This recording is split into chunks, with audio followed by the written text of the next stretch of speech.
11월 21일 목요일 스타트 브리핑 시작합니다. 먼저 조선일보입니다. 각종 스포츠에 인공지능이 적용되면서 경기장의 풍경을 바꾸고 있습니다. 경기력 분석은 물론 심판도 보고 감독 역할까지 다 한다고 했는데 어떤 예시들이 있는지 살펴보겠습니다. 네, 먼저 종합격투기부터 보겠습니다. 앞으로 UFC의 관객들은 경기 중 선수들의 움직임과 타격 횟수 등의 분석 데이터를 실시간으로 볼 수가 있게 됩니다. 좀 더 몰입도 높게 경기를 즐길 수가 있겠죠. 미국 풋볼리그에서는 AI로 선수의 부상을 예측하는 디지털 애슬리트라는 프로그램을 도입했습니다. 선수들이 최상의 경기력을 뽐낼 수 있도록 하기 위해서입니다. 올해부터 한국 프로야구에 도입된 자동 투구 판정 시스템 ABS도 대표적이죠. 스트라이크와 볼을 AI가 판정을 하는 건데 리그에 어느 정도 자리를 잡았다는 평가를 받습니다. 축구에서도 AI는 다양하게 쓰이고 있는데요. 코너킥의 결과를 예측하고 골을 넣을 전술을 제안하는 코치 역할도 하고요. 또 스카우트 어드바이저라고 해서 AI가 선수의 발굴과 추천을 하고 보고서까지 만듭니다. 그야말로 감독의 역할을 하고 있는 거죠. 또 인간 심판들이 놓칠 수 있는 부분을 AI 기술이 미세하게 잡아내기도 합니다. 이렇게 스포츠가 AI를 입고 진화하면서 관련 시장 규모는 연평균 30%씩 성장할 전망이라고 하네요. 다음 동아일보입니다. 일정 수준 이상 근로소득이 있는 고령자의 연금 수급액을 깎는 연금 감액제도, 일본도 우리나라도 시행 중입니다. 그런데 일본이 일하는 노인들의 연금을 덜 깎는 방향으로 제도를 바꾸려 하고 있습니다. 우선 그 배경부터 알아볼까요? 은퇴 뒤에 일하면서 돈을 번다는 이유로 연금을 깎는 게 초고령 사회에 안 맞는다는 겁니다. 이래봤자 연금만 깎인다고 생각해 근로의욕을 떨어뜨리니 현행 제도를 바꾼다는 거죠.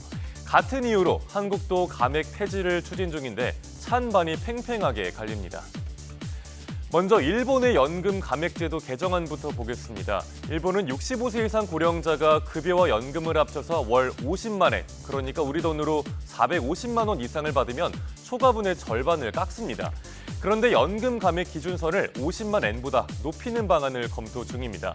개정안에 따라서 감액분이 훨씬 줄거나 아니면 연금을 온전히 다 받을 수도 있는 겁니다. 이 외에도 일본은 다양한 노인 근로 장려 대책을 도입해왔습니다. 그럼 우리나라는 어떨까요? 월 298만 9천 원 이상 소득이 있는 63세 이상 고령자가 기준입니다. 이 돈을 넘는 소득이 있으면 구간별로 초과분의 최대 25%가 연금액에서 깎입니다. 우리 정부는 일본과 비슷한 이유로 감액 제도를 폐지하려고 하는데요.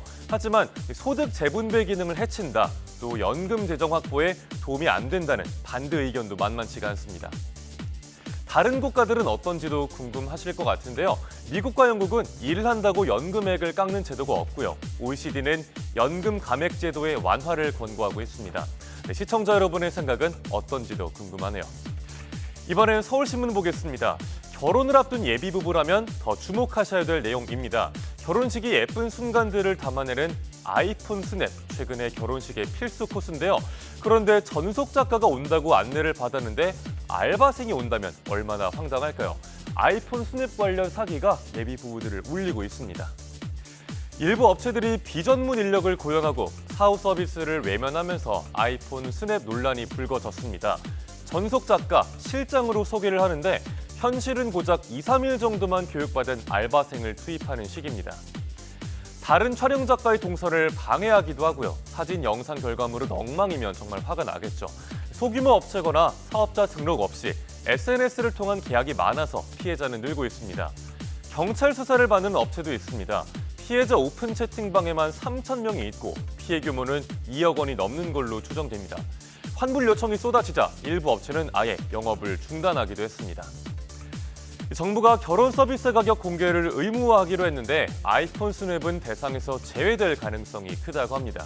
피해를 막으려면 촬영 주체, 금전 거래 기준 등을 표준 계약서에 더 구체적으로 명시해야 된다고 하니까 참고하시길 바랍니다.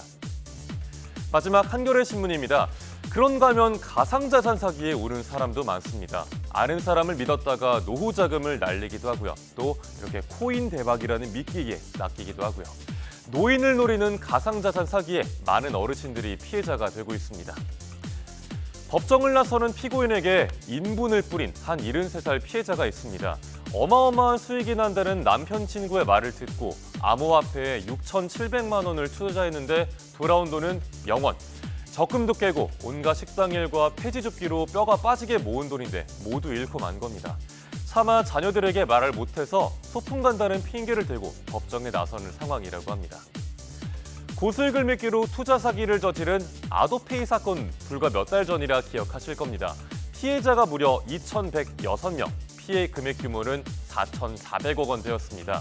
사기 범죄자 중에 60대 이상 피해자의 비율이 늘고 있는데 특히 유사수신 방식 범죄의 노인 피해자 숫자가 크게 늘었습니다. 개인 파산자 비율을 봐도 60세 이상이 절반입니다.